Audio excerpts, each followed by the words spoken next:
নিলয় তার বাইক নিয়ে একা একা একটা শুনশান রাস্তা দিয়ে যাচ্ছিল। রাস্তায় তখন একটাও গাড়ি নেই, নেই কোনো মানুষের চলাচল। রাস্তার দুই পাশে ঘন কালো জঙ্গল, আর বাতাসে গাছের পাতার অদ্ভুত এক শব্দ। হঠাৎ নিলয়ের চোখে পড়ে রাস্তার পাশে দাঁড়িয়ে আছে একজন মেয়ে, বয়স আনুমানিক 25, শাড়ি পরা, হাত তুলে গাড়ি থামানোর ইশারা করছে। নিলয় ধীরে ধীরে মেয়েটার সামনে গিয়ে তার বাইক থামায়। এক মুহূর্ত দ্বিধা করে, তারপর মেয়েটাকে লিফট দেয়। দুজনে আবার চলতে শুরু করে। এবার রাস্তা ঢুকে যায় ঘন জঙ্গলের ভেতর।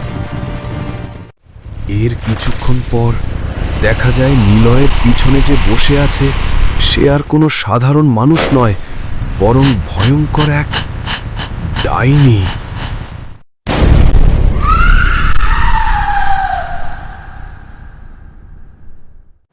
সেদিন নিলয় অফিস থেকে বাড়ি ফিরছিল। কাজের চাপ এত বেশি ছিল যে সে খেয়ালই করেনি সময় কখন রাত 1:45 বেজে গেছে।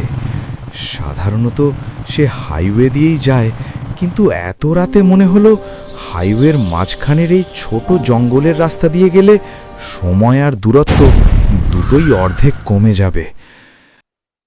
নিলয় হাইওয়ে থেকে বাঁদিকে ঘুরে জঙ্গলের রাস্তা ধরে এগোতে থাকে। চারপাশ নিস্তব্ধ, দুই পাশে শুধু অন্ধকার আর জঙ্গল। ঠিক জঙ্গলের মাঝামাঝি এসে নিলয় দেখতে পায় একটা মেয়েকে। মেয়েটা রাস্তার পাশে দাঁড়িয়ে হাত তুলে গাড়ি থামানোর ইশারা করছে। নিলয় বাইক থামায়। মেয়েটা কিছু না বলে তার বাইকে উঠে বসে। তারা চলতে শুরু করলো। কিছুক্ষণ পর নিলয় জঙ্গলের রাস্তা পেরিয়ে আবার হাইওয়েতে উঠে আসে। এই সময় একটা বিষয় খুবই অদ্ভুত। হাইওয়েতে উঠতেই নিলয় লক্ষ্য করে একটি ট্রাক বারবার তার কাছে আসছে। ট্রাক ড্রাইভার হাত নাড়িয়ে হর্ন বাজিয়ে নিলয়কে বারবার থামানোর ইশারা করছে, কিন্তু নিলয় থামে না। সে একভাবে বাইক চালাতে থাকে। মুখে কোনো অনুভূতি নেই, চোখ ফাঁকা। মনে হয় যেন কিছু একটা নিলয়কে পসেস করে রেখেছে। কিছুক্ষণ পর ট্রাকটা জোর করে নিলয়ের বাইকের সামনে এসে দাঁড়িয়ে যায়। ট্রাক থেকে ড্রাইভার নেমে আসে। এইবার নিলয় বাইক থামায়, কিন্তু সে বাইকে বসেই থাকে, একভাবে ড্রাইভারের দিকে তাকিয়ে।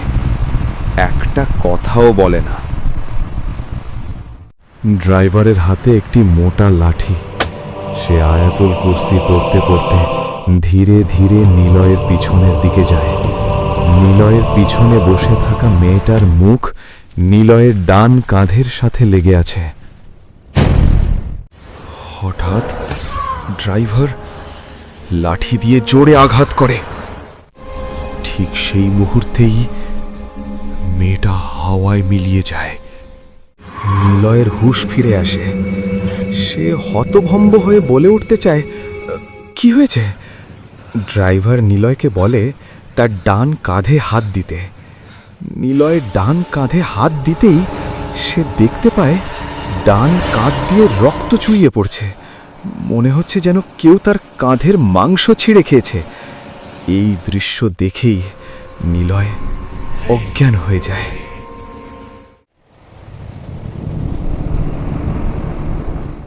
কিছুক্ষণ আগের ঘটনা। ট্রাক ড্রাইভার হাইওয়ে ধরে আসছিল। তখন সে দেখে নিলয় তার বাইক নিয়ে জঙ্গলের রাস্তা থেকে বেরোচ্ছে, কিন্তু নিলয়ের পিছনে বসা মেয়েটা আর মানুষ নেই। তার বড় বড় দাঁত, চুলগুলো অদ্ভুতভাবে বাতাসে উড়ছে। মেয়েটা তার দাঁত দিয়ে নিলয়ের ডান কাঁধের মাংস চিবিয়ে চিবিয়ে খাচ্ছে। নিলয় জ্ঞান ফিরে পায় একটি হাসপাতালের বেডে। তার ডান কাঁধে শক্ত করে ব্যান্ডেজ করা। পাশে বসে আছে সেই ট্রাক ড্রাইভার। ড্রাইভার ধীরে বলে, ওই জঙ্গলের রাস্তা দিয়ে রাত 12টার পর যে যায় তাকে আর জীবিত পাওয়া যায় না। তোর ভাগ্য ভালো, তুই বেঁচে গেছিস। কয়েকদিন পর নিলয় সুস্থ হয়ে ওঠে। সে আবার অফিসে যাওয়া শুরু করে, কিন্তু আজও সে সেই রাতের কথা ভুলতে পারে না। আর শুধু রাত কেন, দিনের আলোতেও সে আর কখনো সেই রাস্তা দিয়ে যায় না। কখনোই অন্ধকার শুনশান রাস্তায় অপরিচিত কাউকে লিফট দেবে না। কে জানে সে মানুষ নাকি অন্য কিছু।